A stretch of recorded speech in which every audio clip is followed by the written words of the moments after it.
شروع اللہ کا نام لے کر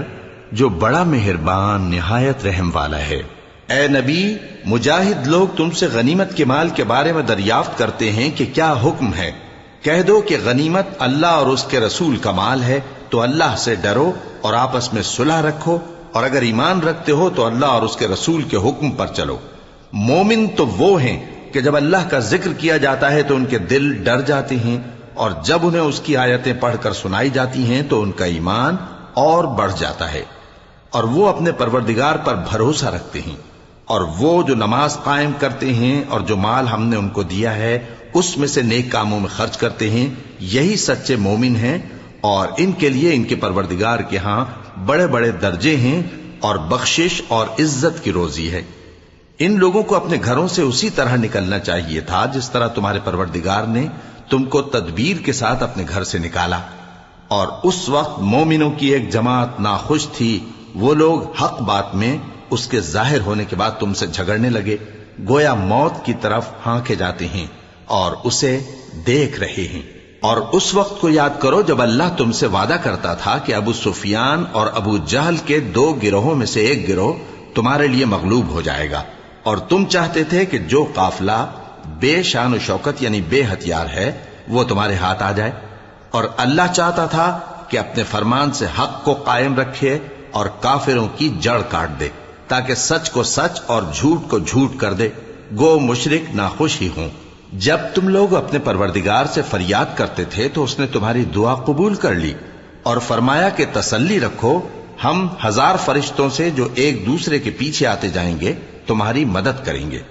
اور اس مدد کو اللہ نے محض بشارت بنایا تھا کہ تمہارے دل اس سے اطمینان حاصل کریں، اور مدد تو اللہ ہی کی طرف سے ہے، بے شک اللہ غالب ہے، حکمت والا ہے۔ جب اس نے تمہاری تسکین کے لیے اپنی طرف سے تمہیں نیند کی چادر اڑھا دی اور تم پر آسمان سے پانی برسا دیا تاکہ تم کو اس سے نہلا کر پاک کر دے اور شیطانی نجاست کو تم سے دور کر دے، اور اس لیے بھی کہ تمہارے دلوں کو مضبوط کر دے اور اس سے تمہارے پاؤں جمائے رکھے۔ جب تمہارا پروردگار فرشتوں کو ارشاد فرماتا تھا کہ میں تمہارے ساتھ ہوں، تم مومنوں کو تسلی دو کہ ثابت قدم رہیں، میں ابھی کافروں کے دلوں میں رعب و ہیبت ڈالے دیتا ہوں، سو ان کی گردنیں اڑا دو اور ان کی پور پور توڑ دو۔ یہ سزا اس لیے دی گئی کہ انہوں نے اللہ اور اس کے رسول کی مخالفت کی، اور جو شخص اللہ اور اس کے رسول کی مخالفت کرتا ہے تو اللہ بھی سخت عذاب دینے والا ہے۔ یہ مزہ تو یہاں چکھو، اور یہ سمجھ لو کہ کافروں کے لیے آخرت میں دوزخ کا عذاب بھی تیار ہے۔ اے اہل ایمان، جب میدان جنگ میں کفار سے تمہارا مقابلہ ہو تو ان سے پیٹھ نہ پھیرنا، اور جو شخص جنگ کے روز اس صورت کے سوا کہ لڑائی کے لیے کنارے کنارے چلے یعنی حکمت عملی سے دشمن کو مارے یا اپنی فوج میں جا ملنا چاہے، ان سے پیٹھ پھیرے گا تو سمجھو کہ وہ اللہ کے غضب میں گرفتار ہو گیا، اور اس کا ٹھکانہ دوزخ ہے، اور وہ بہت ہی بری جگہ ہے۔ پس تم لوگوں نے ان کفار کو قتل نہیں کیا بلکہ اللہ نے انہیں قتل کیا، اور اے نبی، جس وقت تم نے کنکریاں پھینکی تھیں تو وہ تم نے نہیں پھینکی تھی بلکہ اللہ نے پھینکی تھی۔ اس سے غرض یہ تھی کہ مومنوں کو اپنے احسانوں سے اچھی طرح آزما لے، بے شک اللہ سنتا ہے، جانتا ہے۔ ہوا بھی یوں ہی، اور کچھ شک نہیں کہ اللہ کافروں کی تدبیر کو کمزور کر دینے والا ہے۔ کافروں، اگر تم فیصلہ چاہتے ہو تو تمہارے پاس فیصلہ آ چکا، اگر تم اپنے افعال سے باز آ جاؤ تو تمہارے حق میں بہتر ہے، اور اگر پھر نافرمانی کرو گے تو ہم بھی پھر تمہیں عذاب کریں گے، اور تمہاری جماعت خواہ کتنی ہی بڑی ہو تمہارے کچھ بھی کام نہ آئے گی، اور اللہ تو مومنوں کے ساتھ ہے۔ اے ایمان والو، اللہ اور اس کے رسول کے حکم پر چلو اور اس سے روگردانی نہ کرو جبکہ تم سنتے بھی ہو، اور ان لوگوں جیسے نہ ہونا جو کہتے ہیں کہ ہم نے سن لیا مگر حقیقت میں نہیں سنتے۔ کچھ شک نہیں کہ اللہ کے نزدیک تمام جانداروں میں بدترین وہ بہرے گونگے لوگ ہیں جو عقل سے کام نہیں لیتے، اور اگر اللہ ان میں خیر کی طلب دیکھتا تو ان کو سننے کی توفیق بخشتا، اور اگر یوں ہی انہیں سنوا دیتا تو وہ منہ پھیر کر بھاگ جاتے۔ مومنوں، اللہ اور اس کے رسول کا حکم قبول کرو، جبکہ رسول تمہیں ایسے کام کے لیے بلاتے ہیں جو تم کو زندگی جاوداں بخشتا ہے، اور جان رکھو کہ اللہ آدمی اور اس کے دل کے درمیان حائل ہو جاتا ہے، اور یہ بھی کہ تم سب اس کے روبرو جمع کیے جاؤ گے،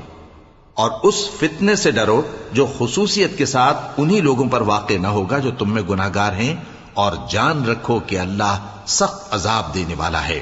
اور اس وقت کو یاد کرو جب تم زمین مکہ میں قلیل اور ضعیف سمجھے جاتے تھے اور ڈرتے رہتے تھے کہ لوگ تمہیں اڑا نہ لے جائیں، یعنی ختم نہ کر دیں، تو اس نے تم کو جگہ دی اور اپنی مدد سے تم کو تقویت بخشی اور پاکیزہ چیزیں کھانے کو دیں تاکہ اس کا شکر کرو۔ اے ایمان والو، نہ تو اللہ اور رسول سے خیانت کرو اور نہ اپنی امانتوں میں خیانت کرو، اور تم ان باتوں کو جانتے ہو، اور جان رکھو کہ تمہارا مال اور اولاد بڑی آزمائش ہے، اور یہ کہ اللہ کے پاس نیکیوں کا بڑا ثواب ہے۔ مومنو، اگر تم اللہ سے ڈرو گے تو وہ تمہارے لیے حق و باطل کا فرق ظاہر کر دے گا اور تمہارے گناہ مٹا دے گا اور تمہیں بخش دے گا، اور اللہ بڑے فضل والا ہے۔ اور اس وقت کو یاد کرو جب کافر لوگ تمہارے بارے میں چال چل رہے تھے کہ تم کو قید کر دیں یا جان سے مار دیں یا وطن سے نکال دیں، تو ادھر تو وہ چال چل رہے تھے اور ادھر اللہ تدبیر کر رہا تھا، اور اللہ بہترین تدبیر کرنے والا ہے۔ اور جب ان کو ہماری آیتیں پڑھ کر سنائی جاتی ہیں تو کہتے ہیں یہ کلام ہم نے سن لیا ہے، اگر ہم چاہیں تو اسی طرح کا کلام ہم بھی کہہ دیں، اور یہ ہے ہی کیا، صرف اگلے لوگوں کی حکایتیں ہیں۔ اور جب انہوں نے کہا کہ اے اللہ، اگر یہ قرآن تیری طرف سے برحق ہے تو ہم پر آسمان سے پتھر برسا یا کوئی اور تکلیف دینے والا عذاب بھیج دے۔ اور اللہ ایسا نہ تھا کہ جب تک اے پیغمبر تم ان میں تھے انہیں عذاب دیتا،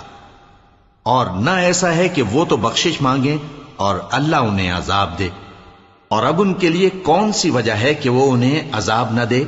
جبکہ وہ مسجد حرام میں نماز پڑھنے سے روکتے ہیں، جبکہ وہ اس مسجد کے متولی بھی نہیں ہیں۔ اس کے متولی تو صرف پرہیزگار ہیں، لیکن ان میں کے اکثر نہیں جانتے۔ اور ان لوگوں کی نماز خانہ کعبہ کے پاس سیٹیاں اور تالیاں بجانے کے سوا کچھ نہ تھی، تو تم جو کفر کرتے تھے اب اس کے بدلے عذاب کا مزہ چکھو۔ جو لوگ کافر ہیں اپنا مال خرچ کرتے ہیں کہ لوگوں کو اللہ کے رستے سے روکیں، سو ابھی اور خرچ کریں گے، مگر آخر وہ خرچ کرنا ان کے لیے موجب افسوس ہوگا، اور وہ مغلوب ہو جائیں گے، اور کافر لوگ دوزخ کی طرف ہانکے جائیں گے تاکہ اللہ پاک سے ناپاک کو الگ کر دے اور ناپاک کو ایک دوسرے پر رکھ کر ایک ڈھیر بنا دے، پھر اس کو دوزخ میں ڈال دے۔ یہی لوگ خسارہ پانے والے ہیں۔ اے پیغمبر، کفار سے کہہ دو کہ اگر وہ اپنے افعال سے باز آ جائیں تو جو ہو چکا وہ انہیں معاف کر دیا جائے گا، اور اگر پھر وہی حرکات کرنے لگیں گے تو اگلے لوگوں کا جو طریقہ جاری ہو چکا ہے وہی ان کے حق میں بھی برتا جائے گا۔ اور ان لوگوں سے لڑتے رہو یہاں تک کہ فتنہ یعنی کفر کا فساد باقی نہ رہے اور دین سب اللہ ہی کا ہو جائے، اور اگر وہ باز آ جائیں تو اللہ ان کے کاموں کو دیکھ رہا ہے، اور اگر روگردانی کریں تو جان رکھو کہ اللہ تمہارا حمایتی ہے، اور وہ خوب حمایتی اور خوب مددگار ہے۔ اور جان رکھو کہ جو مال غنیمت تم کفار سے حاصل کرو اس میں سے 5واں حصہ اللہ کا اور اس کے رسول کا، اور اہل قرابت اور یتیموں کا اور محتاجوں کا اور مسافروں کا ہے۔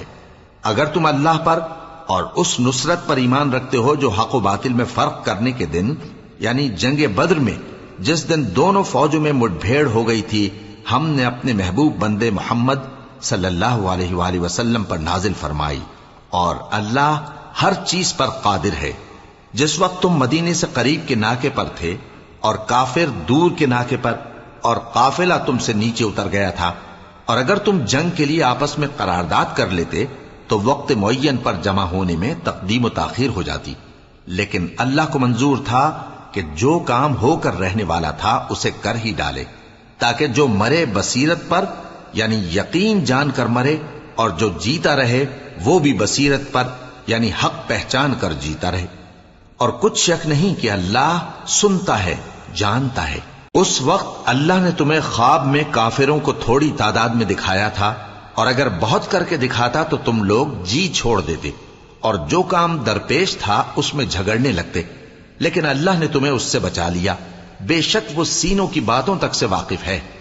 اور اس وقت جب تم ایک دوسرے کے مقابل ہوئے تو کافروں کو تمہاری نظروں میں تھوڑا کر کے دکھاتا تھا اور تم کو ان کی نگاہوں میں تھوڑا کر کے دکھاتا تھا، تاکہ اللہ کو جو کام کرنا منظور تھا اسے کر ڈالے۔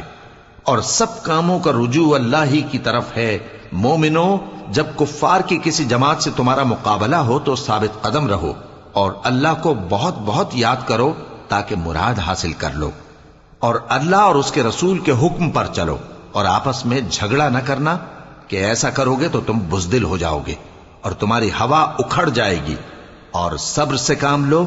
کہ اللہ صبر کرنے والوں کا مددگار ہے۔ اور ان لوگوں جیسے نہ ہونا جو اتراتے ہوئے یعنی حق کا مقابلہ کرنے کے لیے اور لوگوں کو دکھانے کے لیے گھروں سے نکل آئے اور لوگوں کو اللہ کی راہ سے روکتے ہیں، اور جو اعمال یہ کرتے ہیں اللہ ان کا احاطہ کیے ہوئے ہے۔ اور جب شیطان نے ان کے اعمال ان کو آراستہ کر دکھائے اور کہا کہ آج کے دن لوگوں میں سے کوئی تم پر غالب نہ ہوگا اور میں تمہارا رفیق ہوں، لیکن جب دونوں فوجیں ایک دوسرے کے مقابل صف آرا ہوئیں تو پسپا ہو کر چل دیا اور کہنے لگا کہ مجھے تم سے کوئی واسطہ نہیں، میں تو ایسی چیزیں دیکھ رہا ہوں جو تم نہیں دیکھ سکتے، مجھے تو اللہ سے ڈر لگتا ہے اور اللہ سخت عذاب کرنے والا ہے۔ اس وقت منافق اور کافر جن کے دلوں میں بیماری تھی کہتے تھے کہ ان لوگوں کو ان کے دین نے مغرور کر رکھا ہے، اور جو شخص اللہ پر بھروسہ رکھتا ہے تو اللہ غالب ہے، حکمت والا ہے۔ اور کاش تم اس وقت کی کیفیت دیکھو جب فرشتے کافروں کی جانیں نکالتے ہیں کہ ان کے چہروں اور پیٹھوں پر مارتے جاتے ہیں اور کہتے ہیں اب آگ کے عذاب کا مزہ چکھو، یہ ان اعمال کی سزا ہے جو تمہارے ہاتھوں نے آگے بھیجی ہیں۔ اور یہ جان رکھو کہ اللہ بندوں پر ظلم نہیں کرتا، جیسا حال فرعونیوں اور ان سے پہلے لوگوں کا ہوا تھا ویسا ہی ان کا ہوا کہ انہوں نے اللہ کی آیتوں سے کفر کیا تو اللہ نے ان کے گناہوں کی سزا میں ان کو پکڑ لیا۔ بے شک اللہ زبردست ہے، سخت عذاب دینے والا ہے۔ یہ اس لیے کہ جو نعمت اللہ کسی قوم کو دیا کرتا ہے جب تک وہ خود اپنے دلوں کی حالت نہ بدل ڈالیں اللہ اسے نہیں بدلا کرتا، اور اس لیے کہ اللہ سنتا جانتا ہے۔ جیسا حال فرعونیوں اور ان سے پہلے لوگوں کا ہوا تھا ویسا ہی ان کا ہوا۔ انہوں نے اپنے پروردگار کی آیتوں کو جھٹلایا تو ہم نے ان کو ان کے گناہوں کے سبب ہلاک کر ڈالا اور فرعونیوں کو ڈبو دیا، اور وہ سب ظالم تھے۔ جانداروں میں سب سے بدتر اللہ کے نزدیک وہ لوگ ہیں جو کافر ہیں، سو وہ ایمان نہیں لاتے۔ جن لوگوں سے تم نے صلح کا عہد کیا ہے پھر وہ ہر بار اپنے عہد کو توڑ ڈالتے ہیں اور اللہ سے نہیں ڈرتے، اگر تم ان کو لڑائی میں پاؤ تو انہیں ایسی سزا دو کہ جو لوگ ان کے پس پشت ہوں وہ ان کو دیکھ کر بھاگ جائیں، عجب نہیں کہ ان کو اس سے عبرت ہو۔ اور اگر تم کو کسی قوم سے دغابازی کا خوف ہو تو ان کا عہد انہی کی طرف پھینک دو کہ اس طرح تم سب برابر ہو جاؤ۔ کچھ شک نہیں کہ اللہ دغابازوں کو دوست نہیں رکھتا، اور کافر یہ خیال ہرگز نہ کریں کہ وہ آگے نکل گئے ہیں، وہ ہمیں عاجز نہیں کر سکتے۔ اور جہاں تک ہو سکے فوج کی جمعیت کے زور سے اور گھوڑوں کے تیار رکھنے سے ان کے مقابلے کے لیے مستعد رہو کہ اس سے اللہ کے دشمنوں اور تمہارے دشمنوں اور ان کے سوا اور لوگوں پر جن کو تم نہیں جانتے اور اللہ جانتا ہے ہیبت بیٹھی رہے گی، اور تم جو کچھ اللہ کی راہ میں خرچ کرو گے اس کا ثواب تم کو پورا پورا دیا جائے گا اور تمہارا ذرا نقصان نہ کیا جائے گا۔ اور اگر یہ لوگ صلح کی طرف مائل ہوں تو تم بھی اس کی طرف مائل ہو جاؤ، اور اللہ پر بھروسہ رکھو، کچھ شک نہیں کہ وہ سب کچھ سنتا ہے، جانتا ہے۔